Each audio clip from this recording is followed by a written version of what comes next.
તો રાજ્યમાં school van ચાલકો હડતાલ પર છે। આ હડતાલ પર ઋષિકેશ પટેલે નિવેદન આપ્યું છે। બાળકોની સલામતીને ધ્યાનમાં રાખીને નિર્ણય લેવાયો છે। ઋષિકેશ પટેલે કહ્યું છે, સરકારે સુરક્ષાને ધ્યાનમાં રાખીને દિશા નિર્દેશો જાહેર કર્યા છે। બાળકોનું હિત જળવાઈ રહે તે માટે તે રીતે સમાધાન કરવામાં આવશે। બાળકોના હિત માટે સરકાર ગંભીર છે। ઋષિકેશ પટેલે આ નિવેદન આપ્યું।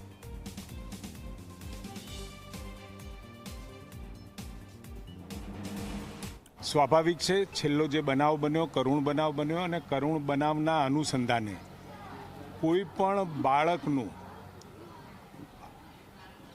જાનનું જોખમ ન થાય એના માટે હાઈકોર્ટે અને સરકારે પણ પોતે પણ ખૂબ ગંભીરતાથી આ બાબત હાથ ઉપર લીધી છે। એટલે સ્વાભાવિક છે, સ્કૂલ વાનની સેફટી કરતાં પણ બાળકોની સેફટી વધારે અગત્યની છે અને બાળકોની સેફટી વધારે અગત્યની હોય એટલે રાજ્ય સરકાર દ્વારા એના નીતિ નિયમો અમલમાં આવે એ રીતના જે દિશા નિર્દેશો જાહેર કર્યા છે, પરંતુ એમાં કેટલોક સમય લાગે એમ હોય આ બધા સ્કૂલ વાનના માલિકો, સ્કૂલ અને બાળકો આ તમામ વચ્ચે સમાધાનકારી અને આ બાળકોનું હિત પણ જળવાય અને સાથે ઝડપથી આ વ્યવસ્થા પણ ગોઠવાય એના માટે સરકાર યોગ્ય રીતે વિચારશે।